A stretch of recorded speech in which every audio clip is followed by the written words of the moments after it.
We can love again after abusive relationship. We can be loved again after abusive relationship.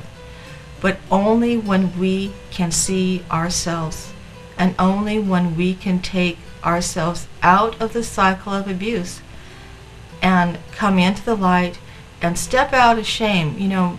Don't be ashamed that you were abused. It happens to the best people. It happens to every walk of life. Everyone in every walk of life. So, and also, we have to give people a chance to heal too. I've seen people who were tremendous abusers that I knew in my own family that actually changed into people that are out there right now saying, I was an abuser.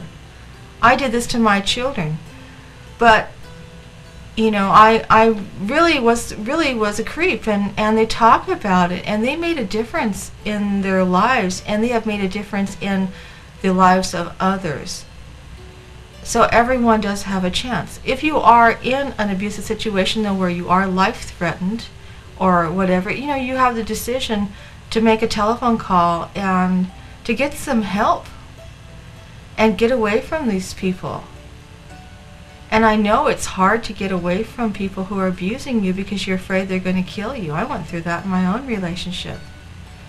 But I did stand my ground. And I got to the point that I just said, I don't care if you kill me anymore. Because my life isn't worth anything if I have to live with you another day. If I have to be beat up and raped and hurt and have my children killed to have a marriage with you, my life isn't really worth living with you. So I had a choice. I said, I'm going to stand up to you. And I did. And it was really an incredible situation for me. I had taken Taekwondo for many, many years. And I also had studied with the police force, Taekwondo. But I'm not a violent person. And I don't think violence is the answer. But my husband started beating me up. And I had just had enough. And I had gone to these groups. I had gone through self-help groups. And wow, stand up for yourself. And this went through my mind. And he started beating me up, and I beat the crap out of him. And I knocked him on his ass, and I could have done this at any time.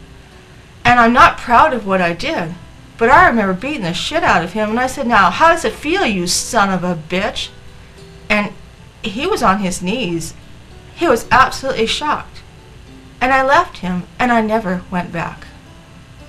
Now, I'm not saying to you women to beat the crap out of your significant other, but for me, I had had enough, and I wouldn't have killed him. But I just wanted him to feel what it's like. And I also have the right to defend myself. So I did. Now, this is 30 years ago, but now I'm present 30 years forward.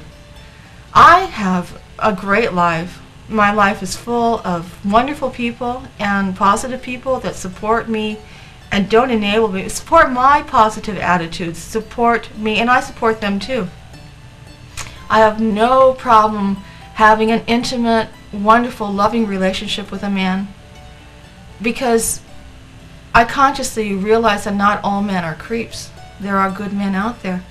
And a lot of men have been abused by women too. They choose abusing women to abuse them too. So they're stuck in why can't I find a woman that is sensitive and loving, that can see me for my self-worth? And isn't it what women feel? Why can't I find a man that can love me and see me and appreciate me for my self-worth?